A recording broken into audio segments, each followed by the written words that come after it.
Guys, ito na So, napera na. Hi guys, mga negosyo, kasi sa Familia, magandang araw ngayon. Ngayon guys, may pag-uusapan tayo. Siyempre, alam naman natin yung gold. Sabi ng iba, napakagandang mag-invest sa gold. Tunay naman, kasi yung gold natin na binili before, natatandaan ko, 3,100 lang yung per gram nila. Pero ngayon, parang 4,000 to 4,100 na. Ang isang example guys ng gold natin, meron tayong bracelet. Itong bracelet na ito, binili natin to before ng 222,000. Okay, 222,000 to, napakakapal niyan. Napakakapal niyan. So, 222,000. So, ngayon, marami tayong business na ginagawa. Pero gusto kong i-share sa inyo na ano ba ang mas maganda sa panahon ngayon? Mag-invest ka sa gold na wala ka namang negosyo? Or yung ini-invest mo na gold, pwedeng ibenta mo? Pwede rin isanla mo muna. Kasi kung ibebenta mo, hindi mo na nga mapapabalik yun. Malay mo may sentimental value. Kung halimbawa naman talagang binili mo lang ito sa sarili mo or may kasi kung regalo, medyo parang anong ibenta kasi. Kung halimbawa, binili mo sa sarili mo, ini-invest mo ito. Guys, kasi itong gold na ito, alam nyo, hindi naman talaga tayo yung tao na nag-gold, may mga singsing, may mga alas. Parang minsan pag nagsuot ako ng bracelet, ginagamit ko lang ito pagkasalan, nagnininong tayo sa kasal or ninong sa binyag. So, iniisip ko, para lang magka-idea kayo. Gusto mo magnegosyo, pero wala kang capital. Sa katulad ko, nagpapagawa tayo ng farm, medyo malaki yung gastos talaga. Gusto ko lang i-share sa inyo. Ano kaya kung isanla natin to? Ayaw kong ibenta kasi gusto ko rin naman siya, kaya lang hindi ko rin naman niya ginagamit. Ano kaya kung instead na i-invest ko ito or nakatago lang sa bahay, gamitin ko lang muna. Pero, hindi ko sinasabi na kung may ginto kayo sa bahay nyo, isanla ninyo, gamitin nyo sa negosyo. Ang purpose naman natin ay negosyo. Let's say ito guys, 220,000.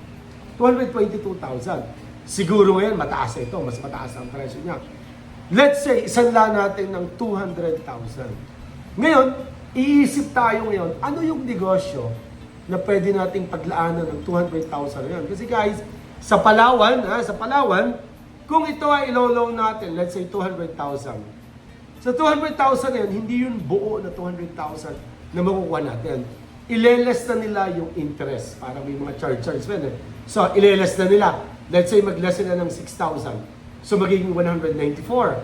Then, every month, for 4 months, ito naman, example lang natin Maya-maya kasi yung final, susubukan natin kung ano kaya yung kalalabsan.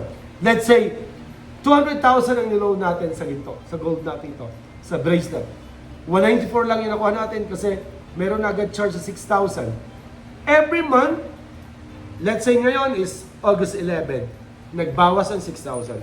Pagdating ng September 11, yun lang interest yung babayaran natin, Let's say 6,000. October 11 is 6,000. November 11 is 6,000. December 11, yun yung pang-apat na buwan, babayaran mo na ang principal. Ibig sabihin, yung niloan nating 200,000, buo mong babayaran. Ngayon, ang risk niyan. Paano kung pinaglaanan mo ng pera na negosyo ay hindi na materialize, hindi naging successful, bumagsak, goodbye ngayon ang iyong gold. Pwede kong sabihin guys na pwede mong gamitin siguro yung mag-loan ka na hindi yung mag-start ka agad ng negosyo. Or siguro pwede mong mag-loan ka ng gold, additional funds. Ibig sabihin, meron ka ng existing na negosyo. Parang magdadagdag ka lang ng stocks, magdadagdag ka lang ng kapital. Pero, possible ba kung halimbawa kaya na yung iyong gagawin maglo-loan ka ng 200,000, ilalaan mo sa bagong negosyo na papaayos mo ang building, bibili ka pa ng mga gamit, medyo risky yun. Pero, kung ang iyong negosyo naman ay pwedeng online lang, wala ka kaagad mga fixed, mga asset talaga na bibili, mga lamesa, mga machine, or computer, baka pa pwede. Kasi, pag bumili ka ng worth 200,000 na goods, or worth 194,000 na goods, pag nabenta mo, mapipera na yun. Mabilis. So siguro ito, Unang-una, additional funds sa existing business. Pwedeng maging padalwa kung ang negosyo mo ay hindi mo ipinapautang, kung ang negosyo mo is mabilis bumalik yung capital. Pero kung yung medyo mahirap, I don't suggest. Pero gusto kong let's give it a try, you know? So, itong gold, let's say isanla natin ng 200,000. May less 6,000 na. Every month, 6,000, 6,000, 6,000 yung interest. Paapat na buwan, ibabalik na yung principal. Ano yung akin? Alam naman natin guys, bumibili tayo ng medyo mga breeders na manok. Negosyo ha, hindi bisyo. Nagbibreed tayo ng manok, pero hindi para magsugal. Ang ibinibreed natin, nagbibreed tayo, yung ibinibreed natin, yung produce natin, yung offspring, yan ay bibili ng mga tao, gagamitin nila sa breeding. Hindi yan yung inilalaban ha. Yung Taal Volcano Game Farm powered by Papa Rabbit Tree, bumibili tayo ng mga sikat na manok, ibinibreed natin yung mga sisiw, yung paanak, binibili sa atin ng mga tao, yun yung gagawin nilang breeders. Pinag-usapan natin yung existing. Meron na tayong existing. Guys, gusto kong subukan, kung makakuha tayo ng 194,000, normally guys, normally yung tryo, 3 manok, 1 ganador, 2 inahin, nabibili natin yan ng 70 to 75,000 pesos. Ulitin ko, yung mga binibili nating breeders, normally nagre-range sa 75 to 90,000 pesos. Minsan nakakuha tayo ng 90,000, 3 inahin, 1 ganador. Ano kaya kung yung mapag-loan na natin dito, testing natin para ma-share natin sa inyo. Isipin nyo, medyo risky yan, pero challenge yan. Bibili tayo ng 2 kwadro. Yung 1 kwadro guys, 1 inahin, 1 ganador, 3 inahin, 90,000. Let's say, bumili tayo ng 2 kwadro, 180,000. May natira pa tayo na, di ba, 194. 180,000, may natira pa tayong 14,000. Ang 14,000 na ito, gagamitin natin sa ibang expenses, sa vitamins, sa gamot, sa feeds, ng 8 manok na breeders. 8 manok, babayaran natin ng 180,000. Ngayon, paano tayo kikita dito sa manok? Ang gagawin natin, paiitlogin natin yung manok na to.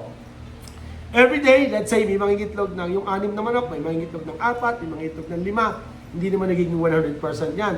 Let's say guys, sa 1 buwan, nakapagpaitlog tayo ng 120 eggs. Bago natin bayaran yung principal, nakatatlo tayong paitlog ng 120, ibig sabihin, 360 eggs. Sa 360 eggs na yon, kung ito ay i-incubator natin, 3 harvest yan, first month, second month, third month. First month is 120 eggs. Second month, 120 eggs. Third month is 120 eggs. In 3 months, bago mag-4 months yun, naka-harvest na tayo ng 3 buwan, nabenta natin yon. Let's say yung itlog is 360. Let's say ang napipisa is 100 eggs. Ibig sabihin, meron tayong 300 eggs. Sa 300 eggs na yun, nabenta natin ng 1,000 per chick or isang sisiw is 1,000. Ibig sabihin, meron tayong 300 chicks. Let's say, may mga libre-libre kasi yan. Let's say, nakabenta tayo ng 280,000 sa chicks. Meron tayong kanina na allotted budget for vitamins and yung medicine and then yung feeds. Nag-net tayo ng 280,000 pesos sa December 11. Ibabalik natin. Magkano ibabalik natin? 100, let's say 200,000 ibabalik natin. Meron tayong natira na 80,000 pesos. Tinubo natin yung 80,000 pesos na ibalik natin yung inutang natin. And yet, meron tayong breeders. Challenge sa akin, gusto ko ipakita sa inyo na kaya. Okay. Yung bibilhin natin sa perang, sa makuha natin pera, share natin sa inyo. Oh guys, ito na yung binili natin from pagsasanla ng bracelet. Guys, ito na yung binili. Ipapakita ko sa inyo para patunayan ko sa inyo na may pagka sira ulo tayo or loko-loko. Pero, I'm a warrior. I make impossible possible. Gusto kong patunayan sa inyo. Kung hindi man itong way na ito, marami. Magtinda kayo ng bigas, magtinda kayo ng kung ano man, yung bibili kayo, buy and sell. Gamit ang pera from your gold. Gamitin natin ang gold natin para sa negosyo. Gamitin ang gold para sa negosyo. Hindi para invest. Tunay naman talaga. I-invest mo. Pero ang tanong, worth ba na i-invest mo yung gold mo? Kung wala kang manegosyo, kung gusto mo magnegosyo, gamitin mo. Later on guys, wait lang, papadala natin sa wait lang po, guys, ito na So, napera na natin, loan na natin yung ating bracelet. Pwede na natin gamitin to sa negosyo. Guys, ulitin ko pala, medyo mali pala yung ating paliwanag. Meron pala sila dito na 2% interest. Pag ang pinili nyo is 2%, ikakat agad nila yung first 2 months. So, ibig sabihin, 4% agad yung ikat nila. Nag-cut agad sila ng 8,000. So, naging 192,000 something to. So, guys, pagdating pala ng, di ba ngayon is August 11. Pagdating pala ng October 10, once, September, October, bali, pag nag 2 months siya, kung gusto nating i-renew, magbibigay tayo ng interest na let's say 8,000. Pero kung ayaw natin i-renew, babayaran natin ang principal, makukuha natin yung bracelet. So, kaya ang mangyayari niyan para sa ating pinaka-trial natin, feasibility natin na let's say 4 months. Ibig sabihin, pagdating ng December 10, babayaran natin ang principal, makukuha natin yung bracelet. So, and then, yun nga, 4 na buwan natin gagamitin ang perang ito.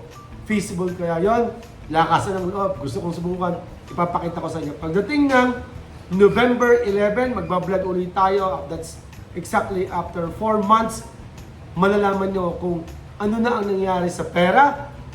Makiklaim ba natin yung bracelet natin na isinanla o hindi. Wish me luck, okay? Imagine niyo, susubukan ko ito para sa inyo. So, pwede rin nyo rin subukan. But yun nga, pag-iisipang mabuti yung negosyong gagawin. Kung ito ay existing business na para lang mas mapalaki, pwede. Kung mag-start kayo ng business, nagagamitin yung pera ni loan, ingat-ingat din. Kasi, siyempre, risk rin, ano? Pero sa atin, gusto kong ipakita, ang ating existing na gagamitin ay para sa game farm natin, Taal Volcano Game Farm. Yeah, guys, ito na yung pera, okay? So, God bless. Keep safe po.